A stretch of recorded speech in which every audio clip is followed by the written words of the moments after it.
Olá, ouvintes! Bem-vindos a mais um episódio do 64Cast, onde mergulhamos em questões históricas e econômicas do Brasil. No episódio de hoje, vamos explorar a relação entre a ditadura e a economia durante este período conturbado da história brasileira. Vamos analisar como as políticas econômicas adotadas durante a ditadura influenciaram o desenvolvimento do país, os impactos sociais e econômicos desse período e como tais eventos moldaram o cenário econômico atual. Então, preparem-se para mais uma discussão esclarecedora e reflexiva sobre um tema crucial para compreendermos a história e a economia do Brasil. Hoje, o nosso episódio será especial. Com o fim da ditadura militar que se completa há 60 anos, fizemos uma colaboração com alguns alunos da Escola Honório Fraga, onde eles irão participar por meio do nosso chat e irão falar sobre curiosidades e experiências de familiares ou conhecidos sobre a época da ditadura militar e como foi a economia durante aquela época. Meu nome é Júlia Simonassi, tenho 17 anos e estudo na Escola Honório Fraga. E agora eu vou falar um pouco de João Goulart. Ele nasceu na cidade de São Borja, no Rio Grande do Sul, no dia 1º de março de 1919. Conhecido desde a infância como Jango, ele foi um político que iniciou sua vida política na década de 1940, por influência de Getúlio Vargas. Esse político teve sua carreira vinculada ao PTB e chegou a ocupar posições de destaque na nossa política. Assumiu a presidência em 1961, mas foi derrubado de sua posição pelo golpe civil-militar de 1964. Os principais acontecimentos para ele ter sido derrubado estão relacionados com a discussão em torno das reformas de base, reformas estruturais propostas pelo presidente e da conspiração golpista que se realizou durante o seu mandato. Olá, meu nome é Lívia e eu tô aqui para falar um pouquinho sobre a ditadura militar no Brasil.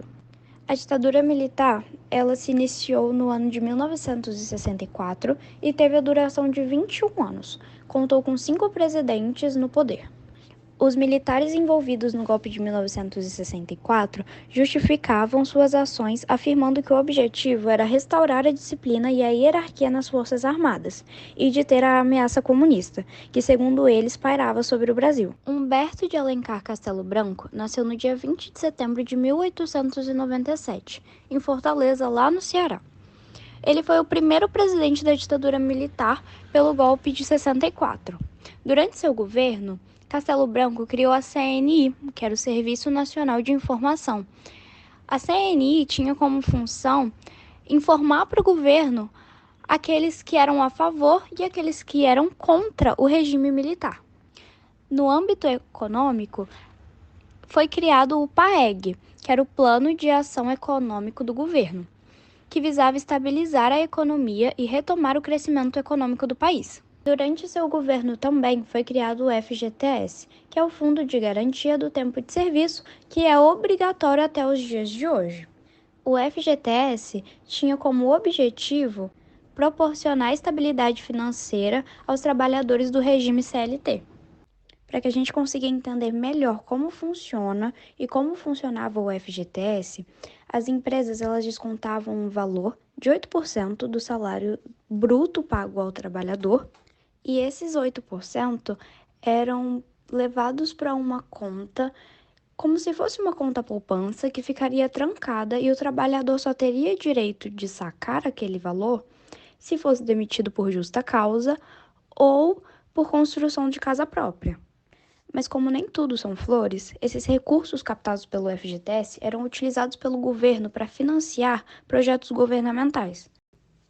Meu nome é Júlia Simonassi, tenho 17 anos e estudo na Escola Honório Fraga, e eu vou falar um pouco do governo de Emílio Médici. O milagre econômico brasileiro foi um período de alto desenvolvimento econômico e índice de crescimento altos, ocorrido durante o governo de Emílio Médici, que foi o 28º presidente da República do Brasil. Governou de 1969 a 1974, no contexto do regime militar.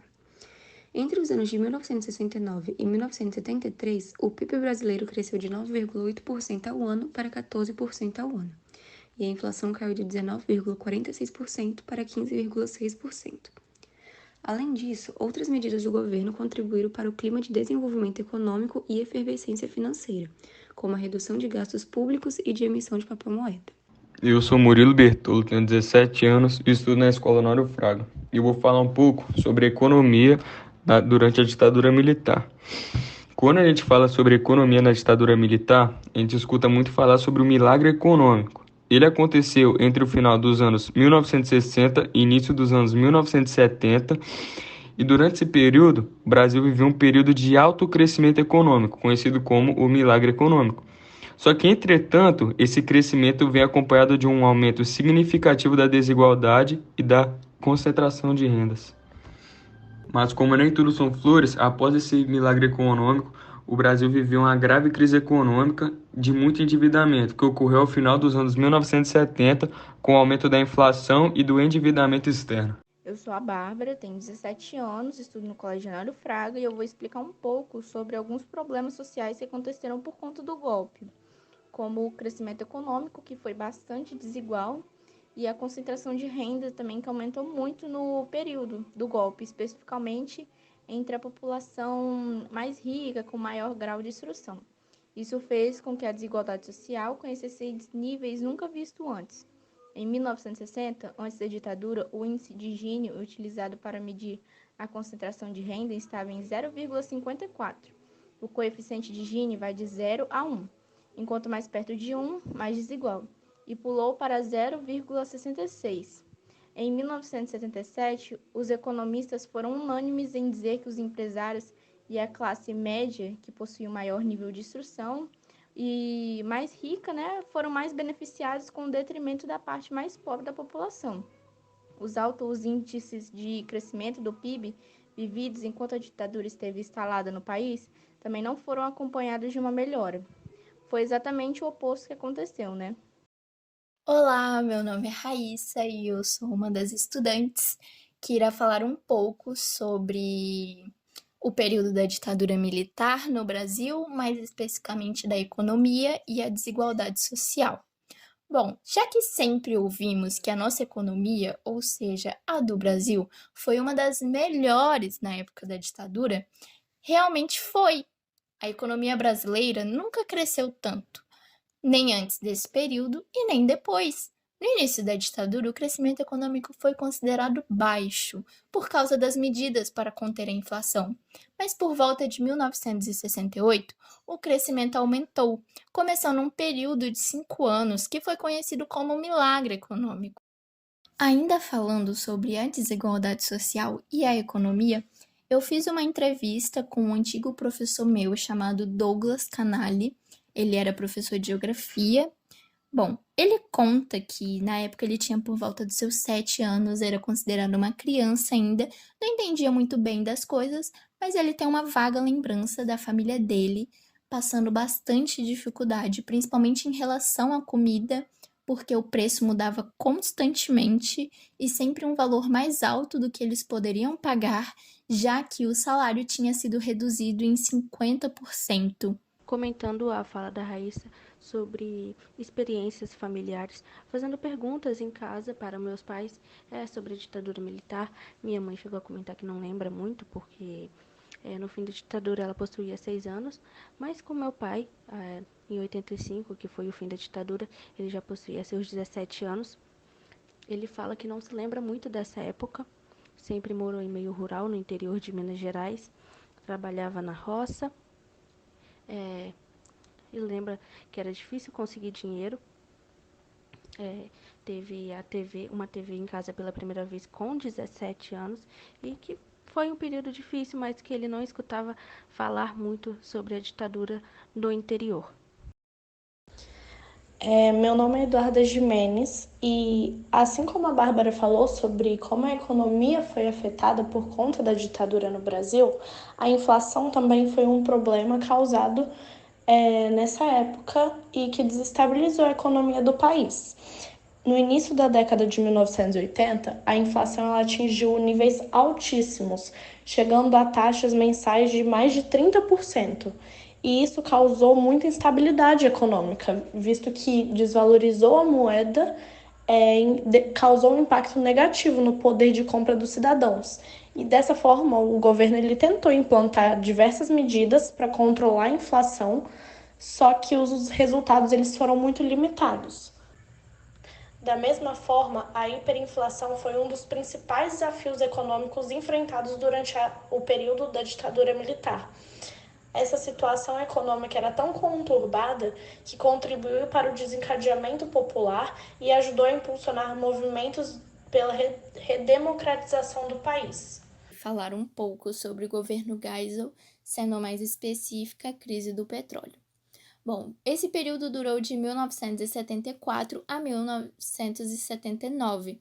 Geisel vai herdar o início da crise do milagre econômico, que teve seu início lá no final do governo Médici. Sabemos que, nesse período, a crise do petróleo de 1973, provocada por um conflito árabe-israelense, a Guerra de Yom Kippur, que acabou reduzindo a oferta do petróleo no mundo e aumentando o preço da substância, o que acabou provocando o aumento da gasolina e no óleo diesel, que também acaba influenciando uma alta inflacionária.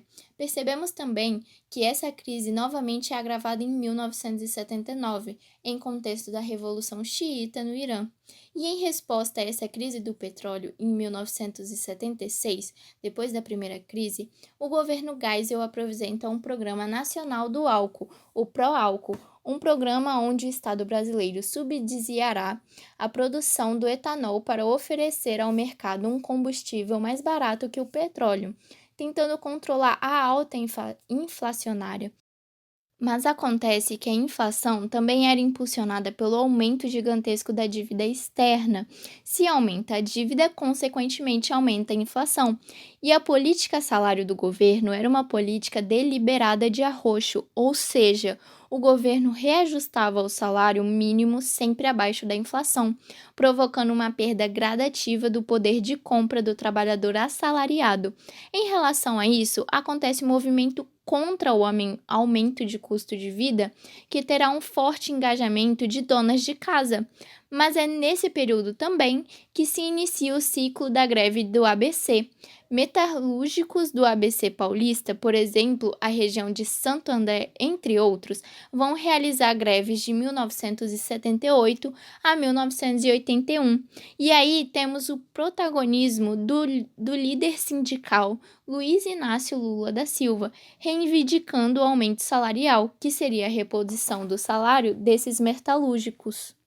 Eu volto aqui agora para falar sobre a conversa que eu tive com o meu pai sobre o período da ditadura militar e pedir para ele me relatar o que ele lembrava, o que ele sabia me dizer sobre a ditadura militar no Brasil. Durante ali o ano de 1974, por exemplo, ele era muito pequeno, ele tinha 4 anos, então ele não se lembra com riqueza de detalhes de uma boa parte da ditadura. Ele soube me relatar e disse que a ditadura não chegou na mesma proporção pra gente aqui em Colatina, no Espírito Santo, como chegou nas grandes cidades.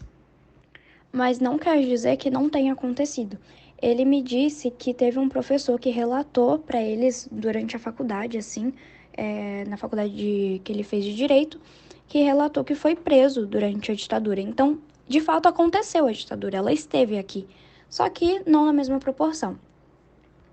Ele disse já se lembrar um pouco mais sobre o Figueiredo, que foi o último militar no comando do governo brasileiro durante a ditadura militar, e que se lembra também da posse de José Sarney, que até então era o vice-presidente, Ele chegou a assumir o governo pela morte de Tancredo Neves, que teve um mal-estar, ele passou mal, sentiu dores abdominais e foi levado ao hospital e acabou vindo a óbito. Então, o vice-presidente José Sarney acabou assumindo o governo brasileiro. Isso, lógico, após a ditadura militar. Aproveitando os relatos do meu pai sobre a posse de José Sarney, eu venho aqui para fazer alguns comentários sobre o governo de Sarney. É válido lembrar que Sarney assumiu a posse do país quando o país estava em uma crise econômica absurda. Os índices da inflação chegavam a 35% ao ano. Ou seja, ele tinha o desafio de sair dessa crise econômica. Para sair da crise, foram criados 4 planos econômicos. Com esses planos, a moeda do país foi trocada 2 vezes, de cruzeiro para cruzado, como uma tentativa de valorizar a moeda, e depois de cruzado para cruzado novo, como uma nova tentativa de valorizar a moeda. E ainda a gente passou pelo processo de congelamento dos preços, que foi onde Sarney criou o projeto dos fiscais de Sarney. Então, como a inflação era muito alta e os preços mudavam constantemente, o objetivo era que as pessoas que identificassem abuso dos preços em mercados pudessem fazer denúncias. E aí os mercados que estivessem abusando dos preços dos produtos, eles pagariam multas. Foram muitas tentativas. Se a inflação subisse 20%, o salário também subiria 20%. Mas essas medidas que Sarney tentou aplicar, muitas delas não funcionaram, elas não surgiram efeito na sociedade. Bom, foi uma conversa fascinante sobre um período crucial da história do Brasil. Eu sou a Lara e apresentei o episódio de hoje do 64Cast. Se você gostou do nosso papo, compartilhe este podcast com seus amigos e familiares. Conhecimento compartilhado é conhecimento multiplicado. Até a próxima!